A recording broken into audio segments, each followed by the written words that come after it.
They'll burn for what they did to us. Now lay 'em down.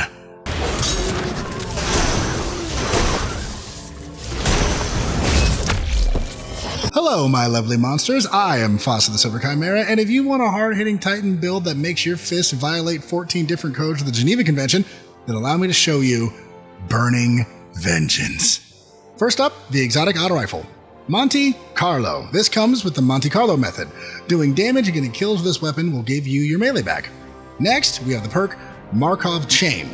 Getting kills with this weapon or melee kills give this weapon increased damage. At max stacks, it's around 65% more damage, and melee kills also reload the weapon. Finally, we have the catalyst, Stochastic Vengeance. At max stacks of Markov Chain, hold the reload button to lock in the bayonet, and hit the melee button to stab dudes. This will also give you melee energy.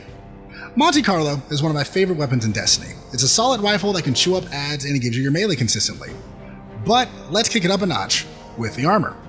We're wearing the exotic gauntlets Wormgod Karis. This comes with the perk Burning Fist. Defeating targets with your melee or a finisher grants an escalating melee damage buff. The buff decays over time, but can be refreshed with a melee or a finisher. Plus, higher levels of Burning Fist give a weapon damage buff.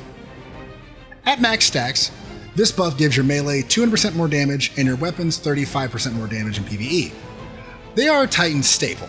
I've been loving them ever since Edge of Fate dropped, since all the changes to buffs and stacking happened. They feel good and let you go on an absolute tirade. But more importantly, they finally got an ornament, so they don't look ugly as sin anymore. For our subclass, we're on Prismatic. For our super, use Blade Fury for synergy that's coming up. For our class ability, use Thruster for movement. For the melee, use Frenzy Blade for 3 charges and the ability to sever targets. For the grenade, use Shackle to suspend targets and counter unstoppable champions. For our aspects, first up is Concentration. While sliding, hit your melee to shoot a wave of fire out, then hit the button again while you're in the air to slam into the ground and ignite any targets that were hit by the fire wave.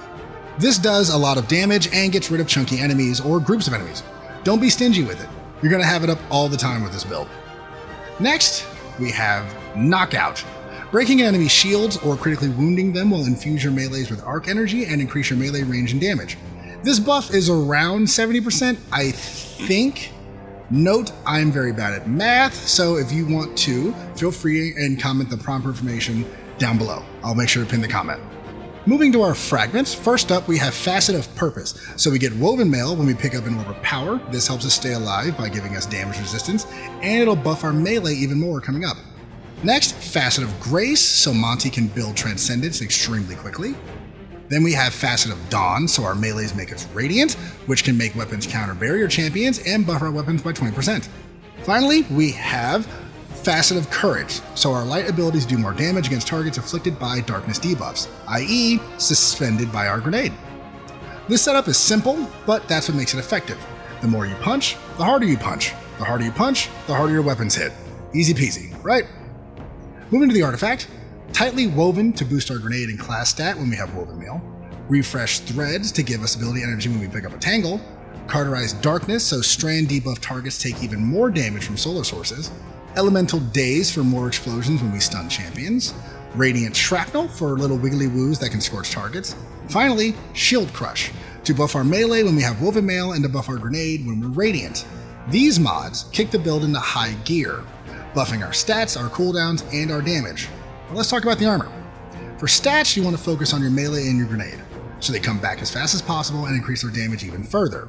If you have room for more, weapons is a good place to put them to make Monte hit even harder. As far as the armor set, you want 4 pieces of the tech set. Say that 5 times fast.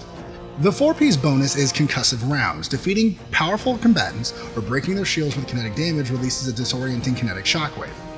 This makes Monte a flashbang that leaves targets wide open for fisting. Now I said what I said, but there's more. Your melees and Monte's bayonet can also cause this flashbang effect. It's very fun to hit someone so hard that the person next to them can't see anymore, only to then get punched into oblivion. As far as the mod goes, on the head, Hands On for super energy and Kinetic Siphon for orb generation.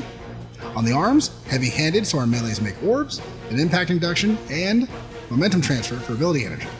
On the chest, emergency reinforcements for DR in a pinch, charged up for more armor charges, and kinetic ammo generation. On the legs, absolution for ability energy, recuperation for health on ore pickup, and kinetic weapon surge for more damage. Finally, on the class item, time dilation to extend our buff timer, and 2 powerful attraction mods to slurp up orbs from a distance. With these mods, you'll be able to stay alive as you rush down the enemies and pummel them into pudding. But none of that matters unless we look as good as this build feels. Let's talk fashion. Here's the outfit. The new Wormgod ornaments have this cloth and bead look to it. It made me think of a Street Fighter. So I leaned in and went with the Ringwalker plate chest for the vest and the torn shirt. Then I went with the First Ascent greaves for the weathered leg armor and pants look. I used the Ancient Apocalypse mark for the leather belt and the grenades. Then I used the Illicit Collector helm for the cloth on the front of the mask. Then I used the Avalon Teal shader to match the ornament for Monte. And I think the outfit feels like a freedom fighter who's not afraid to toss the gun and just beat someone's ass. No talk, just hands. But for a purpose. I dig it. The build excels at aggression. You get 1 melee kill, and you open up a whole can of whoop-ass. Just press forward and line it up with everybody in the room, chaining kills back to back. Use your hands, use the bayonet, throw a grenade, slam the ground, ignite the world. It's a good time. And that's Burning Vengeance. Try it out. I hope you enjoy. Feel free to tell me your thoughts in the comment section below. If you don't know what to say, how about vengeance? That seems appropriate. Make sure to show some love to my editors, Miss E and Odin. Couldn't do it without y'all. Shout out to all the new subscribers. Welcome. I hope you enjoy your stay. If you're new, please do me a favor and string the subscribe button up and give it a good fisting. If you want more Destiny content, you can check out more of my builds here. And you can check out my shorts here. Here's some gameplay of the build in action. I am Fossa the Silver Chimera. I hope you have a joyous day despite the world trying to tear you down. I will see all of you beautiful monsters next time.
Has spotted their commander. Take them out to finish the job.